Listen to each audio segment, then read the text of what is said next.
এটা আমাদের সুখের বিষয়। যাত্রী সেবা নির্বিঘ্ন করতে হযরত শাহজালাল আন্তর্জাতিক বিমানবন্দরে নিয়োজিত রয়েছে প্রায় ৩০টি সেবা সংস্থা। এসব সংস্থা সেবার কতটুকু উন্নতি করেছে ও যাত্রীরা কি কি সমস্যার সম্মুখীন হচ্ছে তা নিয়ে মঙ্গলবার গণশুনানি আয়োজন করে শাহজালাল আন্তর্জাতিক বিমানবন্দর কর্তৃপক্ষ।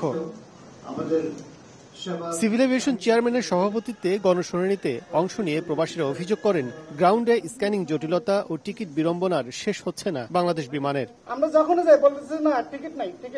হয়তো স্ক্যানিং আপনারা করেন, এমন ভাবে করেন যাতে অতি তাড়াতাড়ি হয়ে যায়, আর যদি আপনারা না করেন তাহলে আমাদেরকে ছাড়ে না। এ বিষয়ে কাস্টমস জানায়, শুল্ক আদায়যোগ্য পণ্য পরীক্ষা করতেই সময় বেশি লাগে স্ক্যানিং এ, আর বিমান জানায় নানা কারণে সিট ফাঁকা থাকে উড়োজাহাজে। যে কোনো ফ্লাইটে শতভাগ সিটে লোক থাকবে না, নানা কারণে কিন্তু আমাদের সিটগুলো খালি যায়। যাত্রী সেবা উন্নত করতে বিমানবন্দরে বিভিন্ন সেবা বাড়ানো হয়েছে বলে জানিয়েছে সিভিল এভিয়েশন। বলছে, আগামীকাল থেকেই দেশে ফেরা যাত্রীদের ব্যাগেজ সেবা দিতে চালু হবে বিআরটিসির বাস সেবা।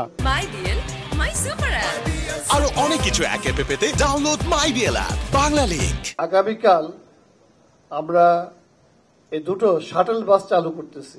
আগামীকাল থেকে এই শাটল বাসটা চালু করতেছি ওই যাত্রীদেরকে কনসিডার করে যারা নাকি এখান থেকে আপনারা জানেন প্রায় লাগেজকে মাথায় করে কাঁধে করে নিয়ে এয়ারপোর্ট স্টেশনে যাচ্ছে।